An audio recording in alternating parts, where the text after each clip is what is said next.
Chers auditeurs de Haïba FM, chers lecteurs de la page Facebook de Haïba FM, bonjour, bienvenue dans la quatrième émission de l'avenir de la langue française aux Comores avec Monsieur Aboubacar Ben Saïd Salim. Nous sommes aujourd'hui à la quatrième émission. Et aujourd'hui, nous allons aborder la concurrence des autres langues par rapport à la langue française qui justifie le recul de la langue française ici aux Comores. Donc, juste pour les nouveaux qui seraient là pour la première fois, il s'agit d'une émission L'avenir de la langue française aux Comores qui s'appuie sur un essai de M. Aboubacar Ben Saïd Salim, un essai intitulé L'avenir de la langue française aux Comores, qu'il a écrit en 2017, mais qui n'a pas encore été publié. On en a fait une série d'émissions pour discuter et voir ensemble un petit peu ce qui justifie ou ce qui explique le recul que nous constatons dans l'usage de la langue française, une langue qui est supposée être la langue officielle de notre pays, la langue qui est utilisée dans l'administration, la langue d'enseignement, etc. Aujourd'hui, on le constate tous, que ce soit dans les actes ou même à le parler comme ça, que le niveau du français, le niveau de français ici aux Comores est en forte baisse. Donc pour la quatrième émission d'aujourd'hui, Monsieur Aboubacar Saïd Salim va nous parler de la concurrence des autres langues qui sont de plus en plus enseignées, parlées ici aux Comores et qui concurrencent fortement le français dans notre pays. Mais aussi les autres langues d'enseignement pour les étudiants, j'imagine, qui vont faire leurs études supérieures en France, qui fait qu'ils apprennent dans d'autres langues. Sans trop tarder, je vais lui passer la parole. Alors, cette concurrence de la langue française aux Comores, elle a commencé quand et comment elle se développe en ce moment? Oui, merci à Haïba FM de m'avoir invité à cette émission pour parler un peu de l'avenir de la langue française aux Comores. Comme vous l'avez si bien dit, nous allons aborder la quatrième émission, mais avant, je voudrais rappeler que nous aurions dû parler des causes religieuses. Mais comme nous l'avions dit avant, la religion et les Adanamila ont été protégés pendant la colonisation, si bien que dans les 3 îles de l'Union des Comores, le problème ne se pose pas. Évidemment, la religion n'influe pas beaucoup sur le problème de la langue. C'est seulement à Mayotte où on peut encore trouver des phénomènes qui correspondent à ça. Donc, nous avons choisi de parler dans cette quatrième émission de la concurrence des autres langues. Donc, il faut voir qu'il y a deux grandes périodes dans l'histoire mondiale qui expliquent un peu le comportement des grandes puissances par rapport au reste du monde et notamment à l'Afrique et donc aux Comores. Ces deux phases, c'est essentiellement la guerre froide et ce qu'on a appelé la chute du mur de Berlin ou l'après-guerre froide. Donc, pendant la guerre froide, les nations se concurrencer, du moins dans les zones d'influence, essayant chacun de montrer qu'il était le meilleur. Je prends un exemple très simple.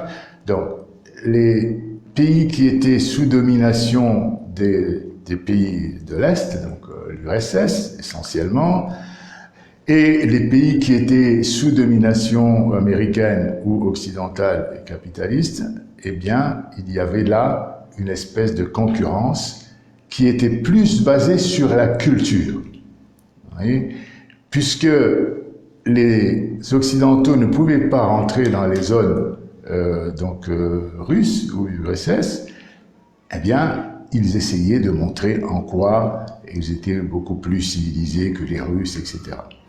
Et c'est là où, pour la langue française, nous avons assisté à la création de plusieurs organismes, plusieurs, ONG d'abord, mais des organismes officiels tels que la CCT, par exemple. Mais avant de devenir ACCT, il y a eu d'abord une réunion à Niamey, du temps d'Amani Diori, où plusieurs acteurs africains et français se sont mis d'accord pour le principe, le précepte ou le principe de la création d'un ensemble qui regrouperait les francophones, les gens qui parlent français. Et cela a évolué, c'était donc en 1969 par là, et ça a évolué en ACCT plus tard, donc agence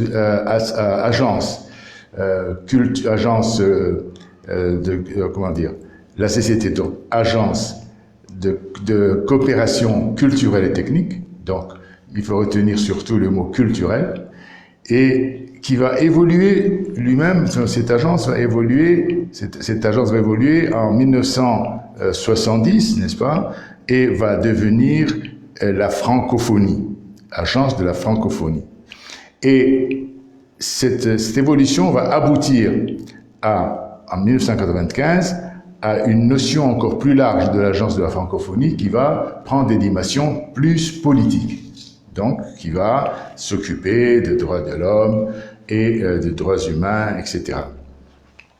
Et nous avons ensuite la création de l'OIF, donc Organisation internationale de la francophonie, qui va aussi, dont le but principal, c'est non seulement de défendre la langue, mais aussi la démocratie et les droits de l'homme. Pourquoi ça? Parce que, effectivement, on disait que dans les pays dominés par l'URSS, il n'y avait pas de droits de l'homme. Et on va voir que ce schéma binaire entre l'Occident et les pays communistes, disons, ou socialistes, va évoluer du jour au lendemain avec la chute du mur de Berlin, qui a commencé le vendredi 10 novembre 89, et qui a eu des conséquences sur l'Afrique notamment. Alors, qu'est-ce qui s'est passé?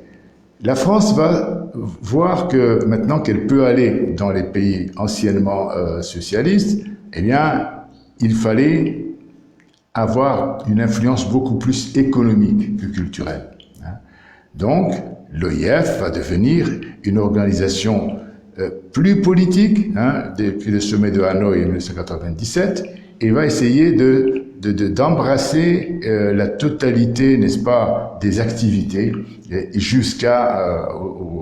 aux élections, par exemple, puisqu'ils envoient des observateurs. Alors, les Américains, quant à eux,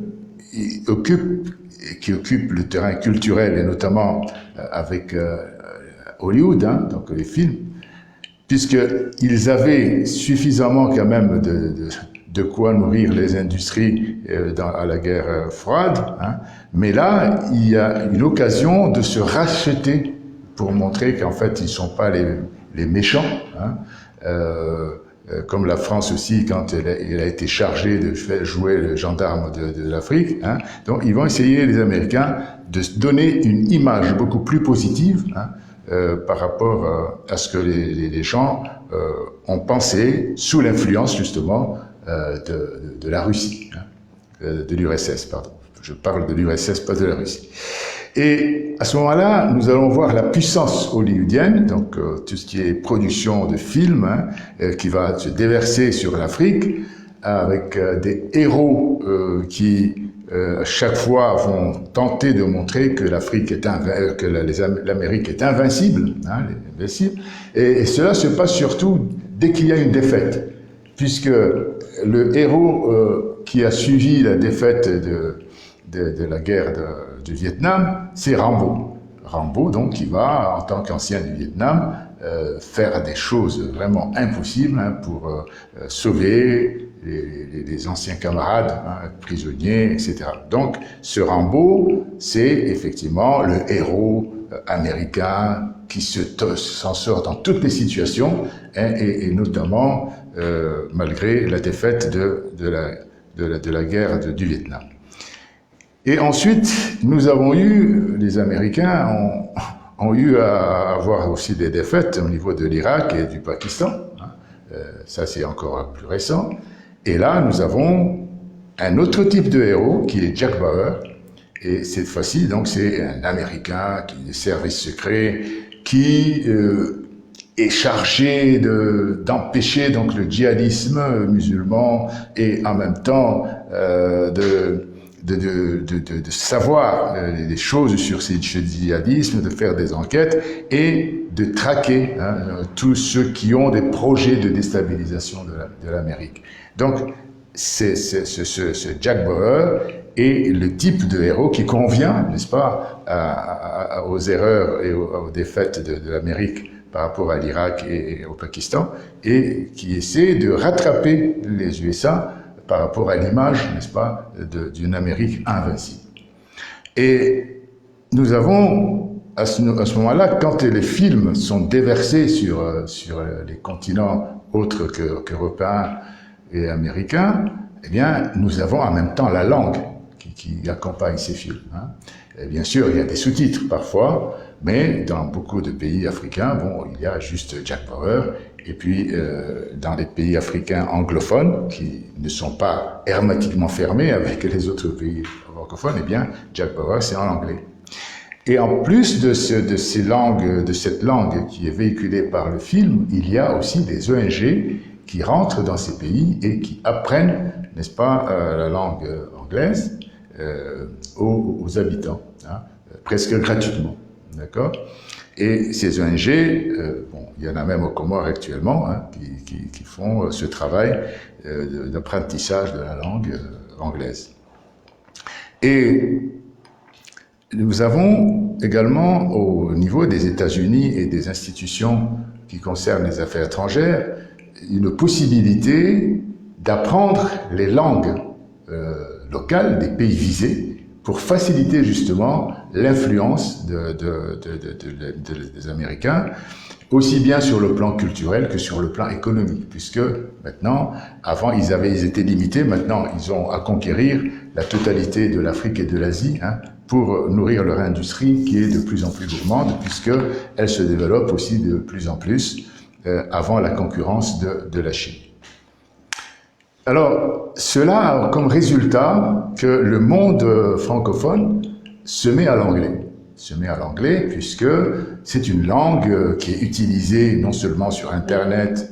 Justement, avant que vous développez un peu cette partie de l'anglais, l'influence de l'anglais au niveau mondial, je voulais revenir à la francophonie, puisque si j'ai bien compris ce que vous venez de développer là, et du côté français et du côté des Américains ou des Anglais, chaque pays, l'Occident en général, a créé justement des organisations, des ONG pour faire la promotion de la langue. Alors, par rapport aux Français et au rôle de l'OIF, enfin l'OIF actuel ou l'autre organisation qui a été créée, qu'est-ce qui a fait que malgré cette organisation-là, cette organisation et les projets en tout cas ou les programmes mis en œuvre dans les pays aussi bien africains que autres, le français n'a pas décollé parce que on parle du recul du français aux Comores, mais comme on l'a vu dans les premières émissions, il n'y a pas qu'aux Comores. Le français, de manière générale, est un petit peu en recul. Donc, qu'est-ce que... Je pense qu'il y a deux choses qui expliquent ça, qui peuvent expliquer. C'est tout d'abord une question de moyens. Quand même, les Américains ont de gros moyens, soutenus par des grandes multinationales qui les fournissent en matériel, en hommes et qui prennent en charge donc certaines ONG.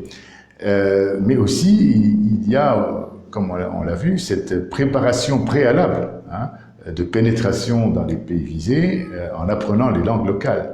Donc là, ils ont une avance sur la francophonie. Les francophones, d'abord, ils n'ont pas assez de budget. L'OIF est presque une maison de pauvres, hein, bon, pour organiser des choses, même envoyer des observateurs. Bon, il faut vraiment qu'ils comptent les sous pour savoir si ça va suffire, etc. Donc, il y a ces questions de moyens que l'OIF, qui n'est pas la France. L'OIF, c'est quand même une organisation internationale, hein, même si la France participe dedans, mais ils n'ont pas les moyens que les États-Unis ont en tant qu'institution et en tant que des super, disons, des super entreprises, hein, qui les fournissent. Bon, ce qui n'est pas le cas pour les Français, parce que je ne pense pas que Total fournisse quoi que ce soit à l'OIF, hein.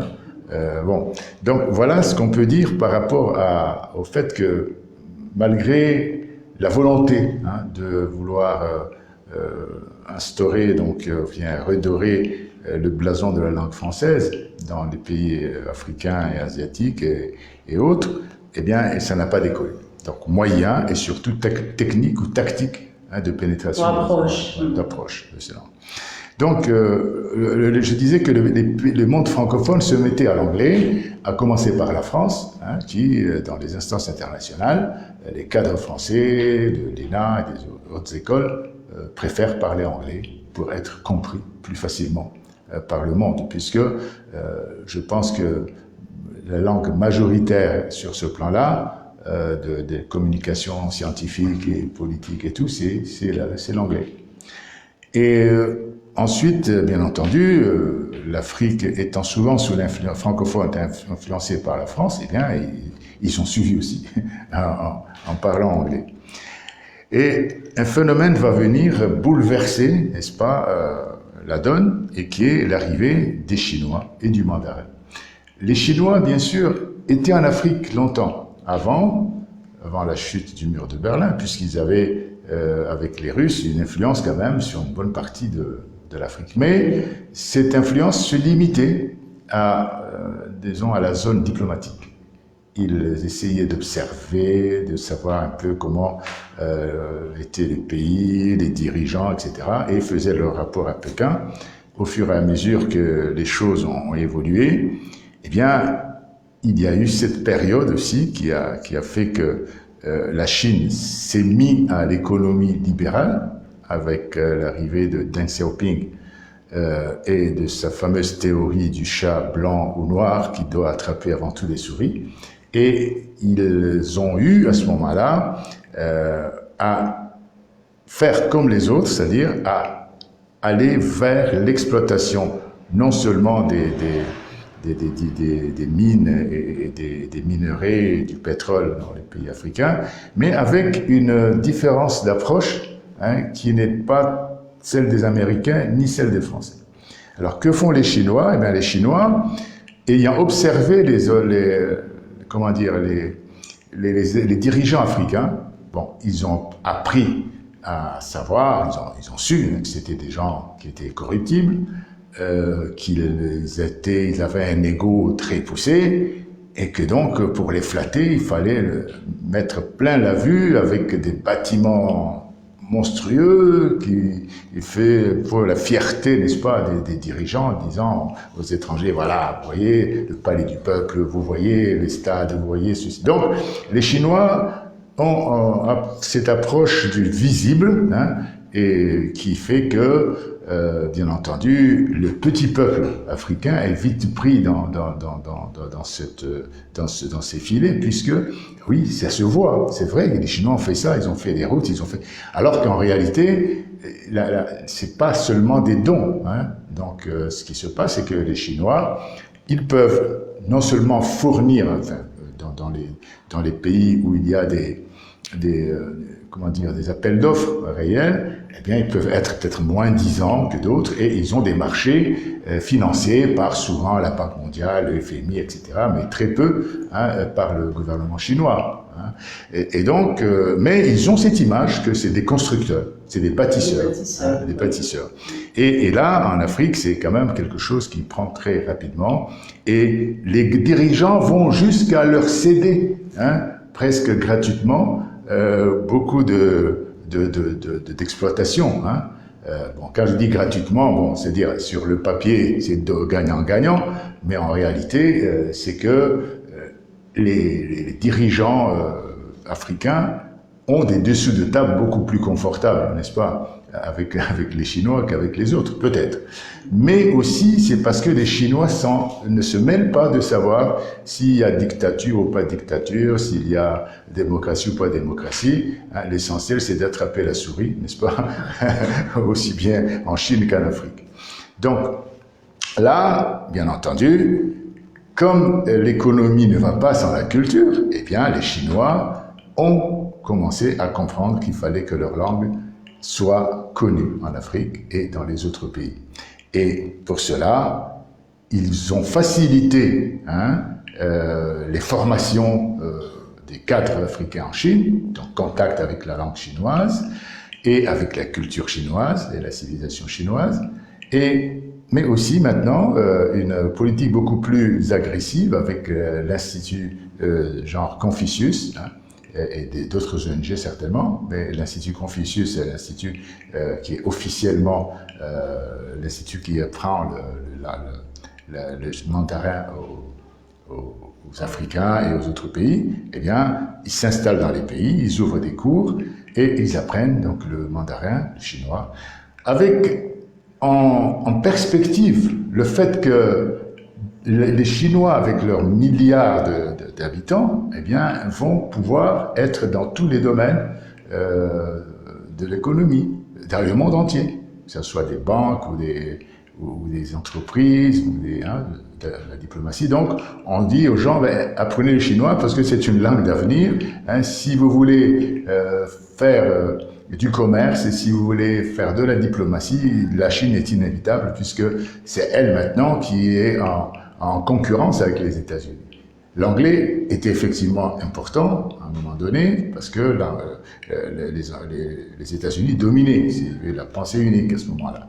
Et puis les Chinois sont arrivés et maintenant avec l'essor de la Chine, eh bien il y a cette concurrence entre la Chine et les États-Unis et bien entendu concurrence des langues également.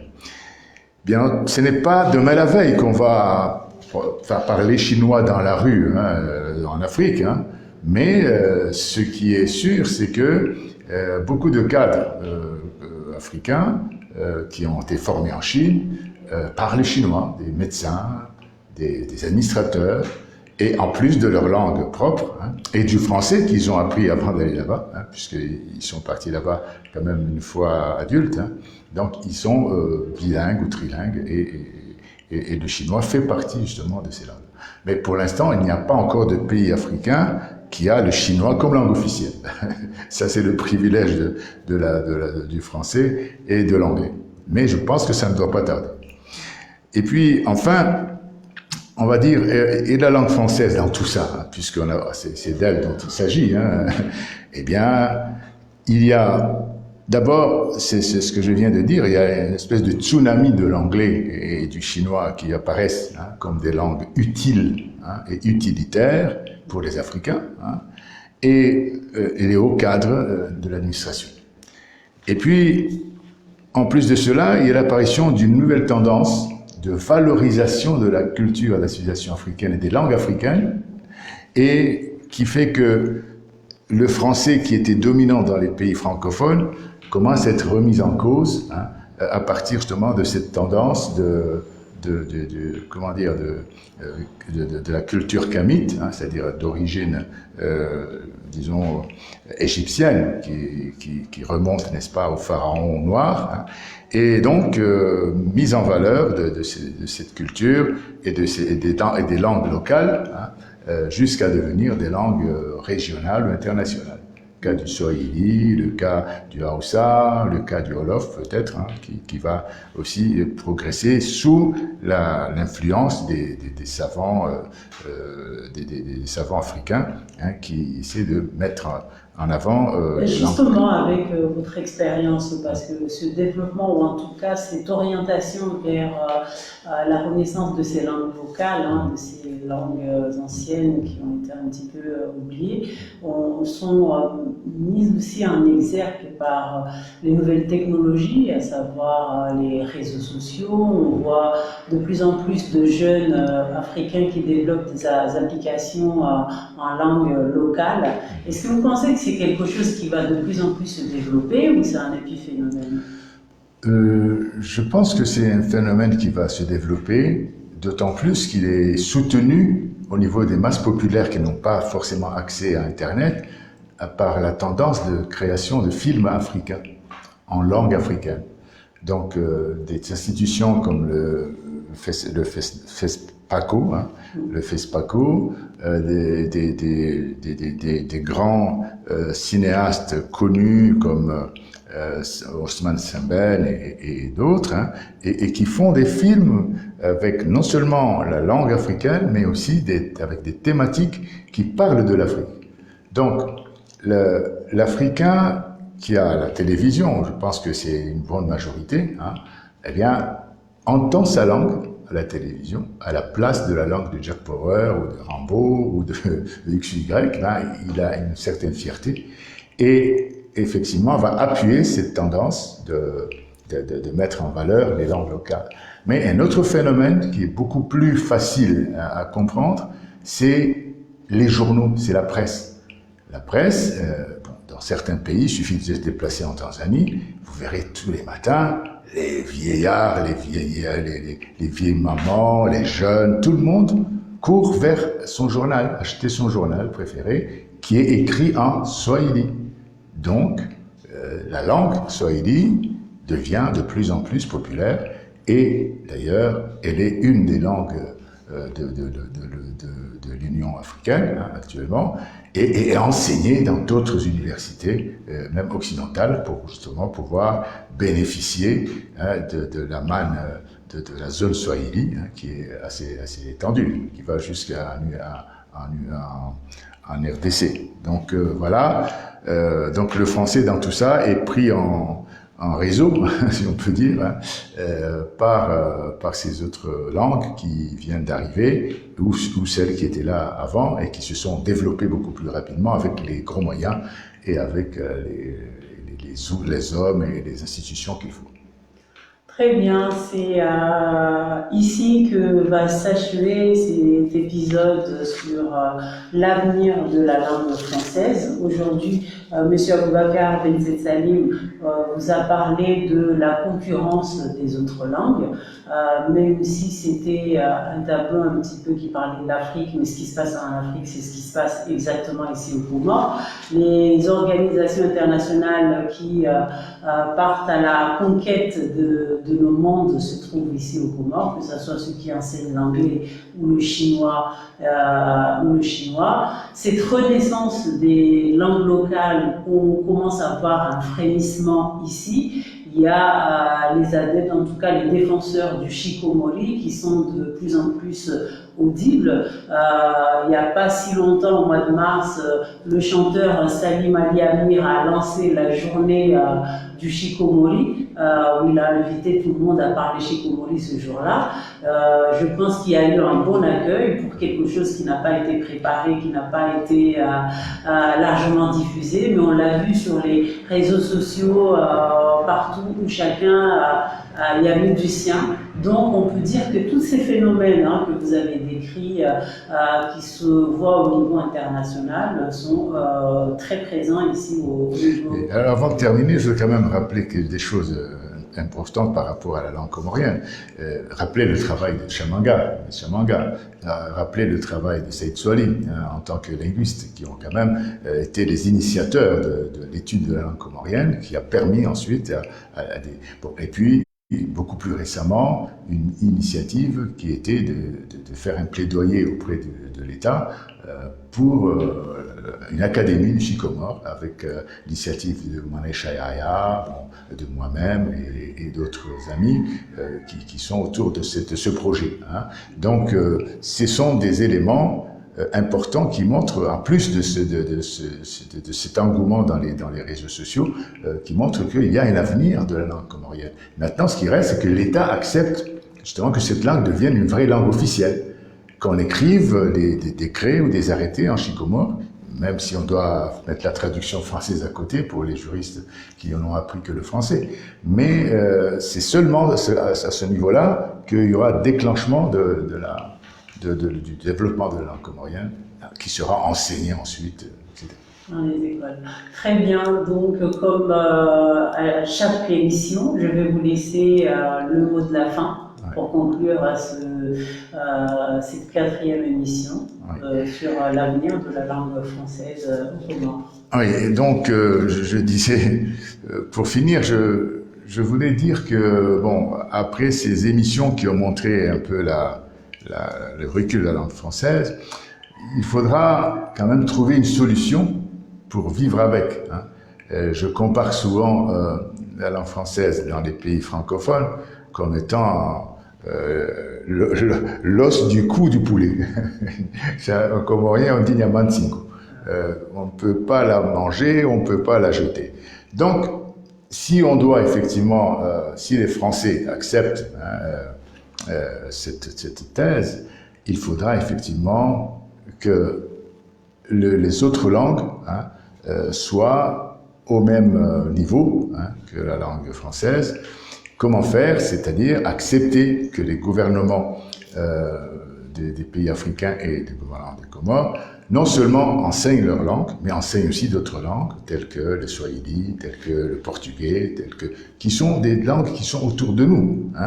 Et puis, il y a, bien entendu, la question qui va se poser, c'est là où le bas va blesser, puisqu'il va y avoir une course des éditeurs. C'est les éditeurs qui commandent finalement pour faire des manuels en langue française ou plutôt en langue comorienne. Et je pense qu'il y a un projet qui dort dans les tiroirs de l'État d'enseignement de la langue comorienne, piloté par Chamanga et je pense Mahmoud Ibrahim. Mais jusqu'à présent, ça n'aboutit pas parce qu'il y a des freins à ce niveau-là. Très bien, ainsi s'achève cette 4e émission sur l'avenir de la langue française aux Comores avec M. Aboubacar Bensaïd Salim.